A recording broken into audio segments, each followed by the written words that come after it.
வணக்கம் சார். வணக்கம். தேர்தல் தேதி அனௌன்ஸ் பண்ணிட்டாங்க. கட்சிகள் எந்த அளவுக்கு தயாரா இருக்காங்க இந்த தேர்தல்ல? இந்த தேர்தலுக்கு ஏப்ரல் 23 என்பது ஒரு எதிர்பார்க்கப்பட்ட அறிவிப்பு தான். கிட்டத்தட்ட எப்பொழுது வேண்டுமானாலும் அறிவிக்கப்படலாம் என்கிற ஒரு எதிர்பார்ப்பு தான் நமக்கு தொடர்ந்து நிலவி வந்தது. சில வாக்காளர்களுக்கு எந்த தேவையும் இல்ல. அதாவது ஒரு பரபரப்பு தேவையில்லை. ஆனா அதே நேரத்துல அரசியல் கட்சிகள் ரொம்ப பரபரப்புக்குள்ளா இருப்பாங்க. காரணம் என்னன்னா திமுக கூட்டணி, அதிமுக கூட்டணி. அதிமுக கூட்டணியை பொறுத்த வரைக்குமே மதுராந்தகம், மதுரை, திருச்சின்னு 3 கூட்டங்கள பிரதமர் நரேந்திர மோடி அவர்களை அழைத்து வந்தே நடத்தி முடிச்சுட்டாங்க. ஆன பின்பும் கூட இன்று வரை அந்த கூட்டணி யார் யாருக்கு எத்தனை தொகுதி என்கிற தொகுதி பங்கீடுகள் இறுதி வடிவத்தை எட்டல. விஜய் அந்த கூட்டணிக்குள் வருவாரா இல்லையா என்பது இந்த நொடி வர தேர்தல் தேதி அறிவிக்கப்பட்ட நொடி வர காத்திருந்தார்கள். அந்த காத்திருப்பினுடைய வெளிப்பாடு தான் தொகுதி பங்கீடு இறுதி செய்யப்படாமல் இருந்தது. இன்னொரு பக்கம் திமுக கூட்டணி ஆரம்பத்திலிருந்து ஒரு கொள்கை கூட்டணியாக, மதசார்பற்ற கூட்டணியாக தொடர்ந்து தங்களை முன்னிலைப்படுத்திக் கொண்டாலும் கூட தேர்தல் தேதி அறிவிக்கப்படுகிற நெருக்கத்துல கம்யூனிஸ்ட் கட்சிகள் எங்களுக்கு குறைவான தொகுதிகளை தான் கொடுக்குறீங்க, எங்களுக்கு அதிகமான தொகுதிகள் எதிர்பார்க்கிறோம் அப்படின்னு இந்திய கம்யூனிஸ்ட் மார்க்சிஸ்ட் கம்யூனிஸ்ட் கட்சிகள், விடுதலை சிறுத்தைகள் கட்சிக்கு இன்னும் பேச்சுவார்த்தை நடத்தப்படாத நிலை. இப்ப 2 கட்சிகளுமே விரைந்து தொகுதி பங்கீடுகளை முடித்து கூட்டணி கட்சிகளுக்கான தொகுதிகளையும் ஒதுக்க வேண்டிய நிர்பந்தம் இருக்கிறது. ஏன்னா ஏப்ரல் 23 என்பது சரியா சொல்ல போனா இன்னும் ஒரு 40 நாட்கள் அளவுதான் கால இடைவெளி இருக்கு. அதற்கிடையில தொகுதி பங்கீட்டை இறுதி செய்ய வேண்டும்.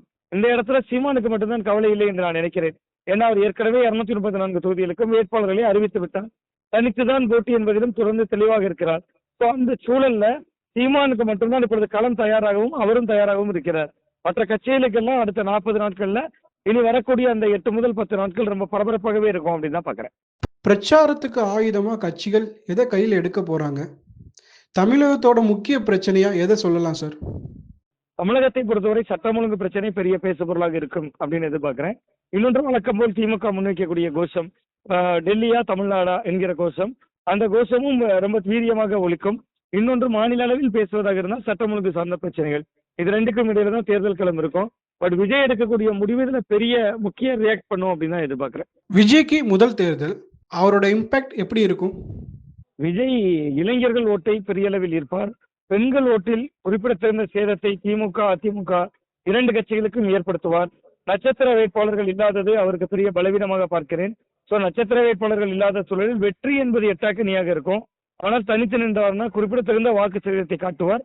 அப்படி தனித்து நின்று அவர் வாக்கு சதவீதத்தை காட்டுகிற பட்சத்துல அடுத்தடுத்த தேர்தல்கள் அவரிடம் அணி சேர்வதற்கு பிற கட்சிகள் விரும்புகிற சூழலை அவர் ஏற்படுத்த முடியும். ஒருவேளை அவர் பாஜக, அதிமுக கூட்டணியோடு சேர்ந்து விட்டார் அப்படின்னா ஆட்சி மாற்றத்திற்கே அது வழிவகுத்து விடும் அப்படின்னு பாக்குறேன்.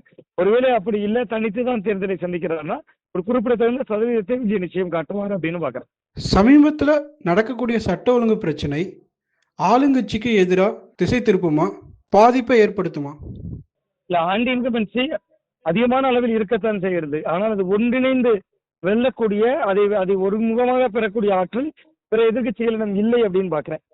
நீங்க ஆன்டி இன்கம்பன்சி இருக்கான்னா இருக்கு. சட்டம் ஒழுங்கு சார்ந்த பிரச்சனைகள்ல பயங்கரமாக இருக்கிறது. ஊழல் போன்றவை எல்லாம் பின்வரக்கூடிய காரணங்கள் தான். அதெல்லாம் ஒரு பிரதான ரோல் செய்யவில்லை.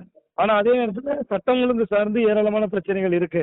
அது ஒரு ஆன்டி இன்கம்பன்சியை உருவாக்கி இருக்கு. இன்னைக்கு நம்ம பேசிட்டு இருக்கிற இந்த நேரத்துல கூட விளாத்திக்குளத்துல பிளஸ் 2 மாணவி கற்பழிக்கப்பட்ட சம்பவமா இருக்கலாம், தமிழ்நாட்டுல தொடர்ந்து நடக்கக்கூடிய சட்டம் ஒழுங்கு சார்ந்த பிரச்சனைகளா இருக்கலாம், நாங்குநேரியில் நடைபெற்ற மாணவன் சின்னத்துறை தாக்குதல்ல இருந்து நாங்குநேரியில் நடைபெற்ற பல சம்பவங்கள் வரைக்கும் நம்ம தொடர்ச்சியா சொல்ல முடியும். திடீர்னு டீ கடையில் இருந்தவர்களை கொண்டு வெட்டுகிற கும்பல் வரைக்கும் பல விஷயங்கள் சொல்லலாம். பட் பயனாளிகளும் இந்த அரசுல அதிகம் இருக்காங்க. மகளிர் உரிமை தொகை தொடங்கி விடியல் பயணம் தொடங்கி ஏராளமான பயனாளிகளும் இருக்காங்க. நான் இந்த ஆன்டி இன்கம்பன்சியை ஒருமுகமாக பெறக்கூடிய ஆற்றல் பிற எதிர்கட்சிகள்கிட்ட இல்லை அப்படின்னு பாக்குறேன். ஆனா எதிர்கட்சிகள் பிரிந்து நிற்பது திமுகவுக்கு பலமாக பார்க்கிறது. Thank you sir. ரொம்ப நன்றி. Thank you sir.